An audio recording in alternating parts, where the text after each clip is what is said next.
formally welcome Mr. Jitu Mishra, Chief Administrative Officer of Indian School of Business, Hyderabad, for a very, very relevant subject, strategic role of administration in higher education. I mean, I have the distinct honor of, being a colleague to Sir in OP Jindal Global University, where he spent a decade and then phenomenal work in building the institution from ground up. I think, and his work in administration, I have been, strongly vouch the way he conducted himself. I mean, I have given interviews at many universities ever since I left OP Jindal and came back now OP Jindal. But in between, I've been to many institutions. I always missed Jitu Mishra sir as the director for HR, and then he moved on to chief administrative officer here. That the personal touch that he has, the way he understands business and education, and the opportunities and how to treat employees and all of those stuff that we expect as employees from our HR. I think. And I can vouch it. Now I'm back at Jindal as a faculty member, and we still fondly remember you when we are having our conversations in the offices here. So thank you so much, sir. I mean, I just wanted to share my personal connect, and that's why I invited Jitu sir here, because I have seen it firsthand. Yes, he is now the Chief Administrative Officer of ISB Hyderabad, a marquee institution. But this is not more about the brand he represents today, but also about the person that he has and the experience that I had with him at OP Jindal and seeing the phenomenal work that he has. So, thank you, sir, first of all, for being here and giving us your time. I know you have a very tight schedule, but being here for this first ever Intersect Virtual Festival. We just completed 3 sessions with the principal of Mayo College Ajmer. Then we had the principal of Welland Girls in Dehradun, and then we had the founder of Kunz Capsule Schools, Mr. Kunal Bhado, also, who spoke about almost about 90 minutes and more on different subjects of relevant to education sector, and it was a fantastic response. Now we have the final session of the day is with you. I could not have asked for a better closing session. So Jitu sir, I mean, I'm starting with you. When people hear the term administration in higher education, they often think of paperwork and compliance. What do you think they completely understand about the role? Please. Thank you so much, Anku, first of all, for this opportunity. And thank you for being too generous while you spoke about me. Thank you so much. And I can see that you're still sitting in OP Jindal Global University in one of the meeting rooms, probably. Yeah. And while doing this, I can still see the glass and the steel frame, yeah. So very good memories of the place. I worked there for 10.5 years.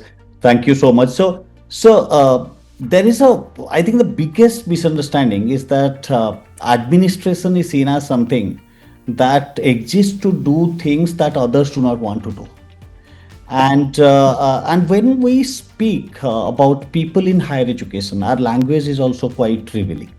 So first we speak of faculty, then we speak of students, and as an afterthought, we speak about administrative staff or non-teaching staff. So the word non-teaching defines an entire group of professionals by what they are not. But if you look at it, no institution, no university can survive for a single day without these people. Absolutely. So in reality, administration is one of the most important parts of any institution. It is what keeps the operations running quietly and every single day. It is a layer that helps faculty to teach, students to learn. And administration today is not about forms or compliances. It is about building systems and processes, enabling scale, managing complexity, and creating an experience that feels seamless. If administration is working well, no one notices it. It's hardly noticed. But the moment it weakens, the entire institution feels the impact immediately. So absolutely. Thank you. I could not have asked for a better articulation of what higher education administration is. I mean, the way, now I'm in the faculty cadre here in OP Jindal. I was in the non-teaching role when I was director for admissions here. And you're absolutely correct. It was always about non-teaching staff. So it was always about, we talk about what they are not. And I used to feel that difference in the subtle, there is a glass ceiling that you are a non-teaching staff, and you're absolutely correct. When everything is going fine, nobody feels that the moment it goes downhill, everybody knows that there is an administrator that we have to go out and watch out for. So, how have you seen? I mean, you came from industry. I mean, you before Jindal. I mean, you were part of really, really big professional organizations and good organization, corporate world. Sorry, corporate organizations, and now you made transition into Jindal and the university and higher education. And at that point of time, we are talking about almost about 12 years back or more. Jindal was in its founding years, and even in the Indian higher education sector.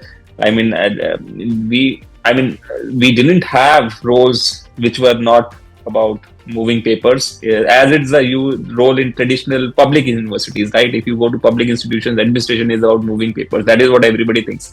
In a public university, go to the registrar office, get your things done, and that's it. I mean, that's the thing that people know about administration in university, in public university. But then came Jindal and a lot of other ISB and private institutions. Now we have many of them. But how was it when you joined Jindal, coming from corporate, and you were heading administration, HR? If you can just touch upon the difference that you felt, and we are Jindal and ISB are exceptional institutions now.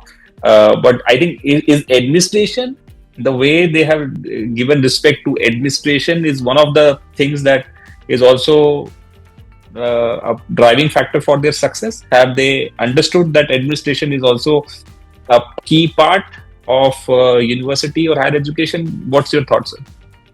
So I'll say, so we'll talk later maybe about my transition from corporate to higher Yeah, education. yeah, yeah. So, but I'll say that over last decade, Ankur, administration has evolved tremendously in higher. Hmm. So earlier, administration was supposed to support academics and just to manage the operations, keep it running kind of. So today, administration entirely directly shapes institutional capability and reputation. Students, staff, faculty, they expect same kind of speed, same kind of responsiveness, same kind of governance inside the campus as they feel it outside the campus. And institutions are also dealing with complex regulatory systems and large scale operations. So administration, I'll say, has become strategic in higher education institutions now. And a good administrator today is someone who can think strategically while remaining human at the same time. Because at the end of the day, universities are not corporates. They are Yeah. built on learning, on people, on human beings, and on intellectual capabilities. So at the same time, the administrator need to understand the human side, the empathy, and should have the listening ability and emotional intelligence, because institutions are fundamentally human ecosystems. So the best administrators, I would say, will be people who understand both systems and people, and someone who has learned this in corporates. If the person can replicate that in an higher education scenario, in a higher education ecosystem, can be a very good administrator. So administration, I'll say, has evolved tremendously. No, absolutely, and I think you're absolutely right. Correct. I think you also answered in some way my question from corporate to university, because you mentioned the people. We are in the people business in universities in higher education, and that people business administrator has to understand that this people business and dealing with faculty members and students and parents and the entire and creating a culture in the system is the response, one of the core responsibilities of being an administrator. So now come to the next question. I mean, what does a good administrator in higher education look like today compared to, let's say, 15 years back? Uh, so 15 years back, so probably here I should talk about slightly when my transition happened Yeah, from a corporate please. to higher education. So exactly 15 years ago, or not 15 years, 13 years ago, I shifted from a good corporate job to a very well settled corporate job to higher education. So it needed a lot of convincing. I had apprehensions that I'll get stagnated, I'll not be growing enough if I get into higher education.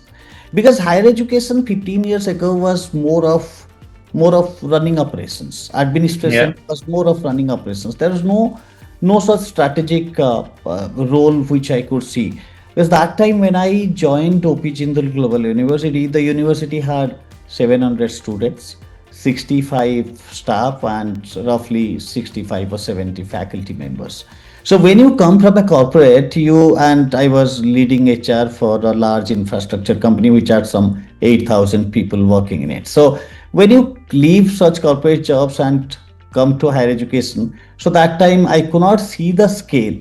But once I started working in higher education, I now think, and up to 15 years of today, if I look at it, I think that is only the starting point. Running the operations efficiently is only the starting point.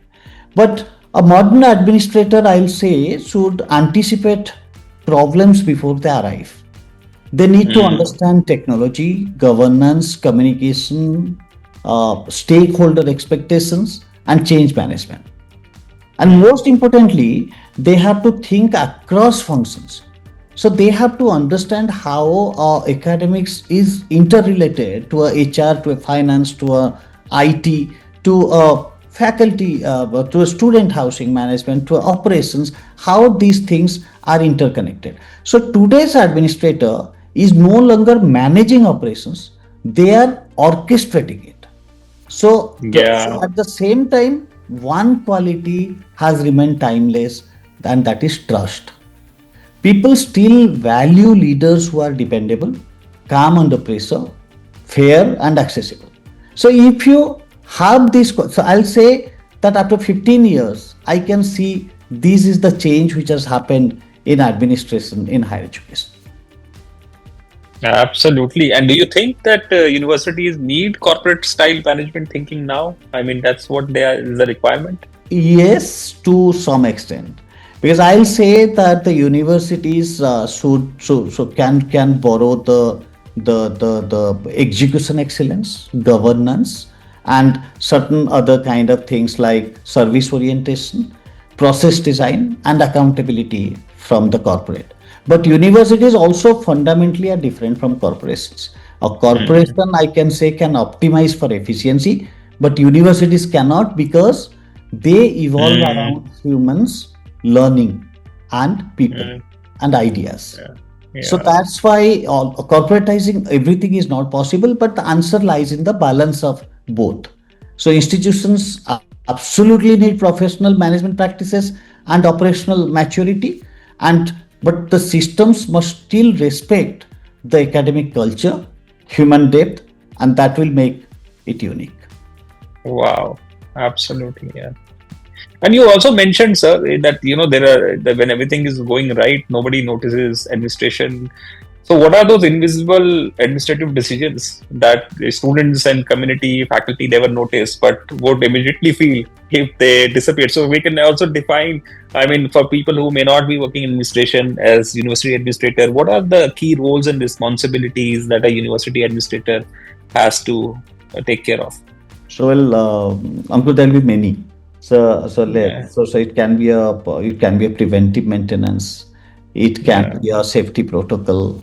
It can Yeah. be a governance of vendors. It can be scheduling of classes, scheduling of examinations. It can be also a planning for having power backup. It can be cyber security. It can be escalation. It can be crisis preparedness. It can be data protection. So all these things, students never see it happening. All these things happen in the background. Background. But at the moment, even one of these things weakens, so you will see the entire thing collapsing. So that is how all these things quietly work. So I will say that a good administration creates a sense of normalcy, but sustaining normalcy in a large scale operation in a large institution is an extremely complex task. Absolutely. I think you mentioned the last thing. It's an extremely complex task, which us as I think we can be as we are one of the stakeholders in the university ecosystem, but we expect, you are absolutely correct, to have a nice campus, to walk into a nice classroom, to have laptops running, devices, hostels running, come food is good, everything is in its place, and nobody AC should be at the right temperature, and I think those are things that run in the background, but nobody even notices that. And then it's also about, I mean, a lot of the work that also administrative does, and you did it fantastically well here also, I remember, is recruiting talent. I mean, such a competitive space, higher education. I mean, in India, to recruit talent in higher education is itself a art. And I remember you used to, and that's why I mentioned, when I got hired here, I mean, one of the reasons was that it was the personal touch that you brought into that system. I still remember, my first day of joining you, it was like, I'm coming and joining your family, and then you said you'll take him to the tulip, or isko room dikhao, or kaun sa badhiya. Ronak was there with me. I still remember the way that personal touch was there. So I mean, what do you want to, would you want to touch upon that? I mean, talent management, talent recruitment in a university ecosystem. Yeah, that's equally important. But I was more talking from a student standpoint, the kind of experiences they have. But talent Yeah. management and talent acquisition is very important. So what universities or higher education institutions have struggled over all these years is that we always find it difficult to attract good talent from the industry. So, because as I was thinking 15 years ago, or Ankur was thinking some 8 years, 10 years ago, that thing is still there. I'll Yeah. we You may not struggle while you hire people in sales focused roles, but we still struggle quite a lot as all higher education administrators when we hire people, some people in program management, or people in handling the learning resource centers, or people handling the examinations management, or a facility management. So there we still struggle. So what we can do better is probably that we need to create a talent pipeline which can cater to all these higher education institutions. And at ISP, we are currently working on a very interesting thing, Ankur, which I should tell you that in last 3 years we have invested heavily on hiring young people as graduate trainees from top institutes across the country. So they join us as graduate trainees, and they undergo rotation on the job training across several departments, across 3 departments, Okay. very specific, in a year. And at the end of 1 year, they get posted in one department depending on their strength. So ISP has always been a small institution, a niche institution, and we never aspire to become a large university. We always be small by our design in Indian context. So if when we are a small organization, the number of positions at the top will always be very limited. So what we say to all these people is that we will give you an excellent learning environment. We will give you on the job and behavioral trainings while you are working with us. But you work with us for 3 to 4 years or 5 years and go out and grow anywhere across in higher education institutions. So that is the idea we started this graduate training scheme, that we thought it is our responsibility to contribute to the higher education ecosystem by creating a pool of leaders for the future. So that is one thing. And I think every other institution of repute, I mean, it can be a Jindal University or Ashoka University or a Plaxia or a Sipnath, all of us should strive towards creating a talent pipeline for the industry, because we will never get readily suited individuals for doing the kind of jobs that we do in higher education. So the ideal thing is to hire them young, train them, and make them leaders for future. Absolutely. It's so nice of you to say that. A final question. I mean, I can combine these two. I mean, what are the personal qualities that have helped you most in navigating this entire complex environment that we operate in terms of university administrators? And then that can be the qualities that youngsters can talk about, learn from you, and probably, when they are thinking about careers in universities and higher education and administration, whatever it is. I mean, please, sir. So, Ankur, you know me for last so many years. So I have a very unique combination of working in large uh, government of India public sector enterprises, large private companies in manufacturing, in steel, family-led businesses, and also in higher education institutions. So I think my initial years of working in these large organizations has shaped me for becoming what Mm, I am today. And the kind of mentors I got all along the way, including Professor Raj in Jindal, Professor Madan here at ISP. So that has mm, helped me in great deal in becoming an individual that I have become today. So that is what I'll say, that the composer discipline or clarity under pressure and the importance of systems, these are the things that I learned from my mentors and from all these organizations that I work. And the second most important thing I will say is listening. So it's very important mm, that people are comfortable escalating concerns to you honestly without having any yeah. fear. So that is what the second quality, the second ability one person should have, I would say. And finally, humility. So if you Mm, have these things, then you will be successful in any kind of environment. And I'll end by saying, Ankur, is that as universities, as institutions, we should focus on not only improving the digital capability, which we nowadays talk quite a lot, but we should invest on improving people capability. So that is another thing as an institution we should do. At ISP, we do a lot of interventions. We have a STAR competency framework through, and we assess people against individually against the competency gaps and design individual development plans and impact training interventions to map to bridge those gaps.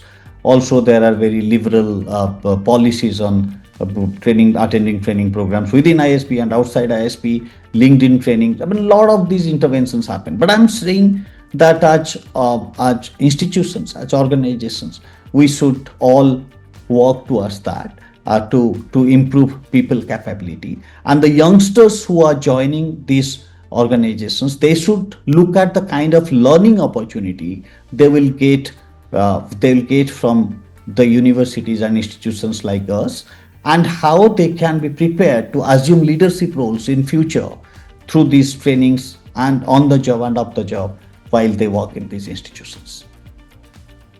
perfect. Thank you so much, Jitu sir, for the wonderful Thank you. talk.